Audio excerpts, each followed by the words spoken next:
Now, this is a dictionary from 1828.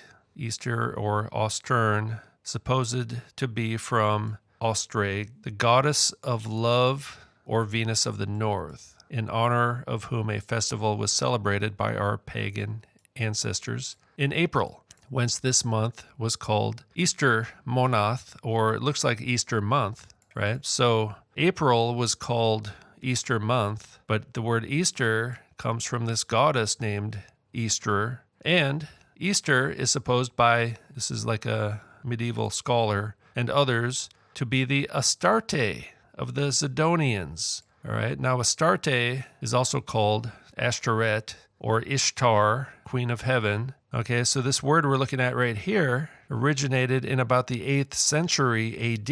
It was not called this before that. So the celebration of the resurrection of Jesus existed for hundreds of years before the Germans ever named it after this goddess. And you could even argue it's not even named after the goddess directly. It's named after the month that the celebration took place, which these days we call it April, but back then they called it Easter month. So the celebration was simply called Easter because it took place in Easter month, and that crept into our English language. Now, the International Standard Bible Encyclopedia says the term Easter was derived from the Anglo-Saxon Austrae, the name of the goddess of spring.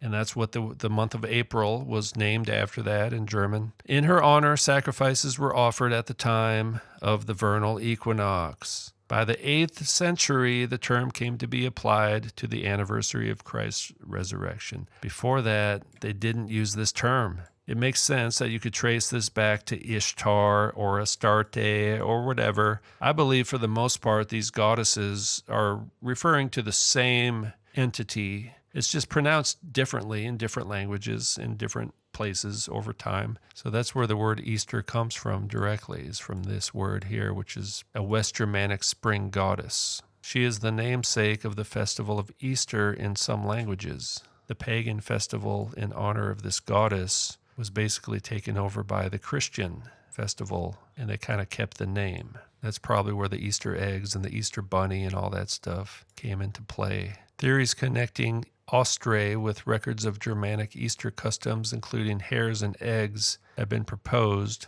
Austrae is generally accepted as a genuine pagan goddess among modern scholars. Easter egg, also called Paschal eggs, are eggs that are decorated for the Christian holiday of Easter. Well, I don't know about you. I've never seen Easter eggs in the Bible. I know that Blavatsky talks a lot about eggs. Although eggs in general were a traditional symbol of fertility and rebirth in Christianity for the celebration of Eastertide, Easter eggs symbolize the empty tomb of Jesus from which Jesus was resurrected. Why would Easter eggs symbolize an empty tomb? Okay, and now the coloring of Easter eggs relates to the blood of Christ. Yeah, I don't know. I'm not buying that, really. Maybe that's how people rationalize adopting a pagan celebration. The practice of decorating eggshells is quite ancient. Eggs were associated with death and rebirth and fertility, by the way. And as we know, the human heart is kind of geared towards paganism. People like to worship anything but God, and they're adopting the ways of the people around them. And they're just doing it in the name of Jesus, but they're kind of trying to fit in with all the other people around them. Because you got to think that all these fertility cults and fertility goddess religions were doing all this egg kind of stuff too. They were painting eggs. So then the Christians saw the pagans painting the eggs, and they're like, hey, that looks like fun. We want to paint eggs too. We want to chop down trees and put them in our house too, just like everyone else. We want to fit in, just like the Israelites wanted to fit in with the Canaanites. So the Easter bunny originated from German Lutherans. The Easter hare originally played the role of a judge, evaluating whether children were good or disobedient in behavior at the start of the season of Eastertide, similar to the naughty or nice list made by Santa Claus. The Easter bunny is similar to Santa and Christmas by bringing gifts to children on the night before a holiday. The custom was first mentioned in this book in 1682, referring to a German tradition of an Easter hare bringing eggs for the children. So again, we have this kind of Germanic paganism, just like the Yuletide and all that stuff with Christmas, with the winter solstice. The spring equinox has its own pagan traditions. So even if it originated amongst German Lutherans, it's based on pre-existing Germanic paganism. Now, in the ancient Near East, they had the two-horned goddesses. I think what the Easter bunny is actually it's another goddess figure, because this thing also pumps out the eggs. And then back in the medieval times, the hare was a popular motif in medieval church art. In ancient times, it was widely believed that the hare was a hermaphrodite. Well, there you go right there. There you have it. The hare is an androgyne. There's no escaping from the androgyne. All right? The Easter bunny is an androgyne, according to Pliny, Plutarch, Philostratus, and Aelian. These are all ancient writers. So they're talking about the Easter bunny as a hermaphrodite. The idea that a hare could reproduce without loss of virginity led to an association with the Virgin Mary. Oh, the perpetual virgin, or is it the perpetual androgyne? There's no escaping the androgynous goddess theme. Like I said before, this is the primary cultural story or narrative that we have in our culture, but it's hidden in plain sight. The androgyne is always hidden in plain sight. And yes, I'm saying the word hermaphrodite is basically the same as androgyne, especially in the esoteric traditions. I honestly did not expect to be talking about the topic of androgyny in this video, but here it is. Christianity has become paganized. This is all later tradition based on paganism, all right? All of this stuff, Easter bunnies, Easter eggs, it's all from the fertility cults. And like I said,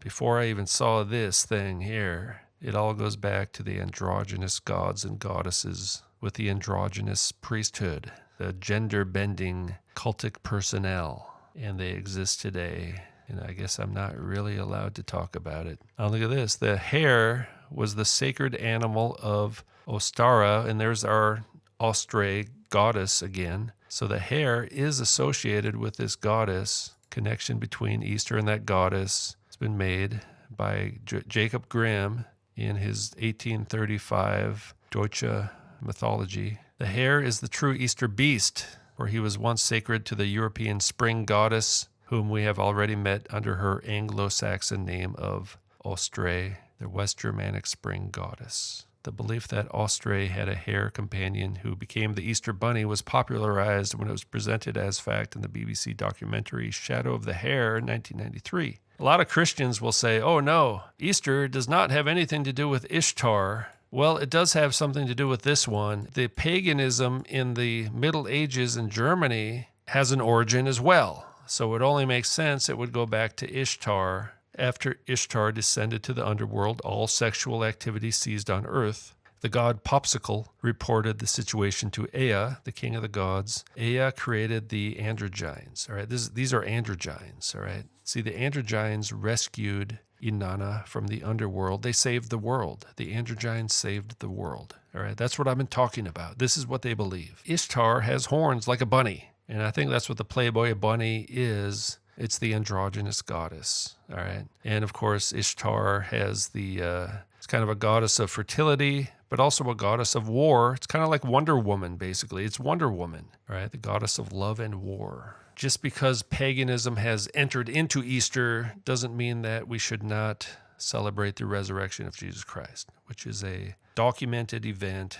It has nothing to do with all these goddesses and all this stuff. All right, so when did the Christians first celebrate Resurrection Day? Well, that's a little bit complex, but we do have some primary sources here. This comes from Tertullian, and this is probably written somewhere around 200 AD or so. Why do we celebrate the Passover by an annual rotation in the first month? Now, by Passover, they would mean the Passover of Christ, which we have right here in 1 Corinthians 5, verse 7.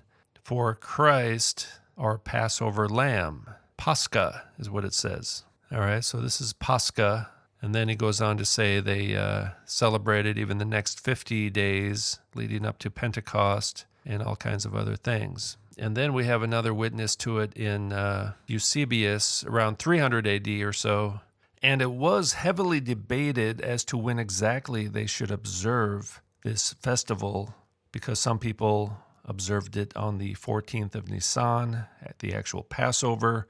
Others observed it on the Sunday following Passover, and others on the specific date of the month, regardless of what day it was. But these debates show that people were very serious about an annual celebration of the resurrection of Jesus. He's basically saying that most Christians observed Resurrection Day on the Sunday following the full moon of the Passover. And he's saying that this goes back to apostolic tradition, and he has these writings here to back it up. He's referencing primary sources, many different writings, different letters, which come from the 2nd century. Okay, now look at this footnote here. It says, "This and the following epistles are no longer extant, nor have we any fragments of them. They seem to have disappeared."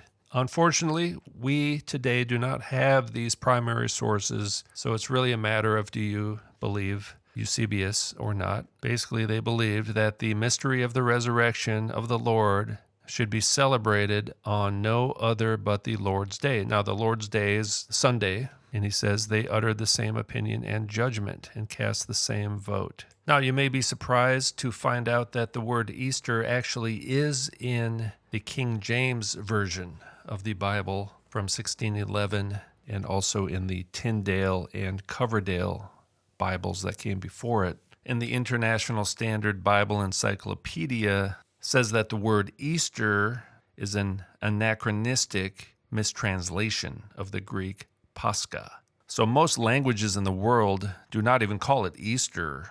Only in the English and Germanic-speaking countries do you have this word Easter that's associated with the pagan goddesses. Most countries in the world refer to this resurrection event as something similar to Pascha, which itself is a transliteration of the Hebrew, which is the word for Passover. Now, this word Pascha appears over 20 times in the New Testament, and it also appears in the Greek Old Testament many times, but it's usually translated as Passover. So only this one time in this one verse, Acts 12:4, is it translated as Easter, and most English Bibles today would say Passover, which is actually more accurate. This word Easter didn't exist until about the 8th century AD, because it's an English word, but it's based on a German word, and it does come from the name of a goddess. However, that does not mean that the celebration of the resurrection of Jesus itself is pagan. So we need to distinguish between the English word Easter with the actual celebration itself before it was ever called Easter.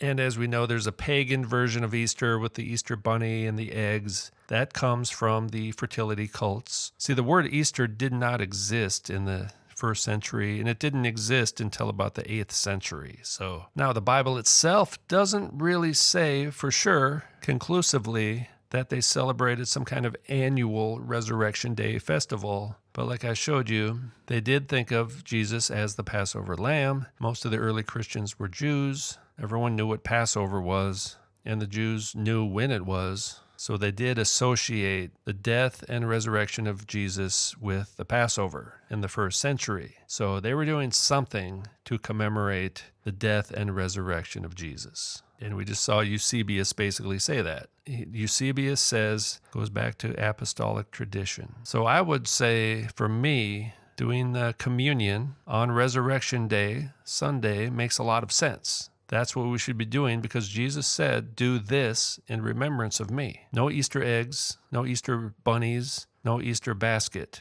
no Easter egg hunt. Nothing involving the fertility cults and the fertility gods and goddesses. So there's a Christian tradition and a Christian history of celebrating Resurrection Day. And later on, it became paganized. So we can throw out the pagan stuff, but keep the good stuff. Don't throw the baby out with the bathwater, as they say. It seems like the early Christians were doing this in remembrance of Jesus. What is this? It's the Lord's Supper. As Christians, we celebrate the resurrection. It has nothing to do with a goddess. And in the early days, the Lord's Supper may have been an actual meal, which is probably where we get this concept of Easter dinner. So there's nothing wrong with having a feast on the Lord's Day. Now, what's the difference between Christmas and Easter? Well, yes, the Bible does talk about the birth of Jesus, but it does not indicate when it happened. Many scholars have said it might even be September 11th of all days.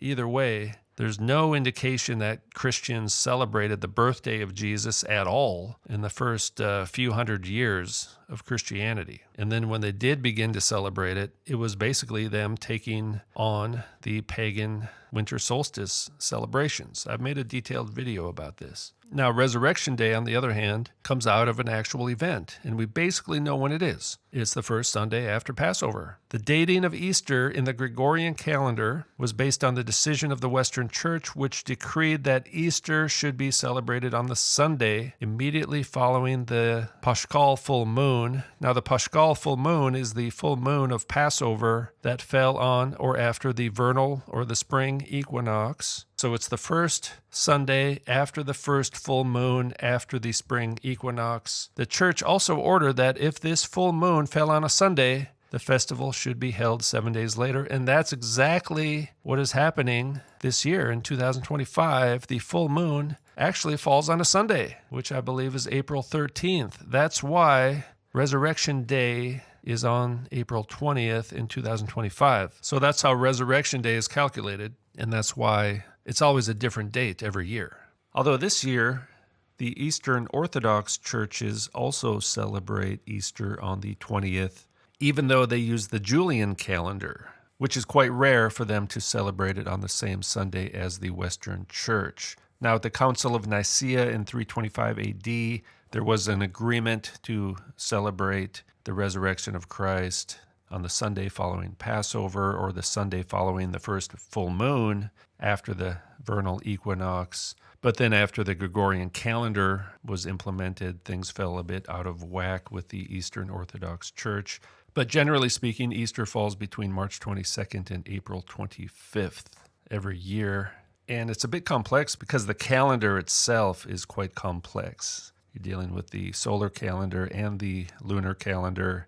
Some people call it a luni-solar calendar. And calendars are very complex, actually, and there's been many different calendars implemented in human society over the years. Passover itself underwent a transformation to celebrating the first Exodus to now celebrating the second Exodus. It's only in the English and possibly in the German that you get this Easter or Austrae type of language that is associated with a goddess. So really the word Easter is a bit unfortunate.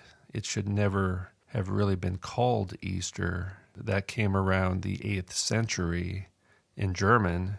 So a lot of this paganism we have in the West originated out of the medieval German paganism, which does come from the ancient Near East originally. And a lot of paganism has crept into the church over the years. And that's just, I think, part of human nature. It's the human heart that lusts after idols. And we also tend to fall into syncretism quite easily. In our desire to be accepted by the world, we actually end up becoming like the world. So at the end of the day, the resurrection of Jesus is not pagan, but these days people celebrate it in a pagan way with the Easter bunny and the Easter rabbit and all that stuff. So there's a pagan way to celebrate Easter, and there's a Christian way to celebrate the resurrection of Christ. And this is actually very different than Christmas. There's no justification for celebrating Christmas, in my opinion. That's kind of how I look at it. At least I don't celebrate it. You guys can do whatever you want. But I do celebrate what we call Easter in English. That is just the word we call it now, which has an unfortunate history. So maybe I might start calling it the Resurrection Day, as some people actually do already.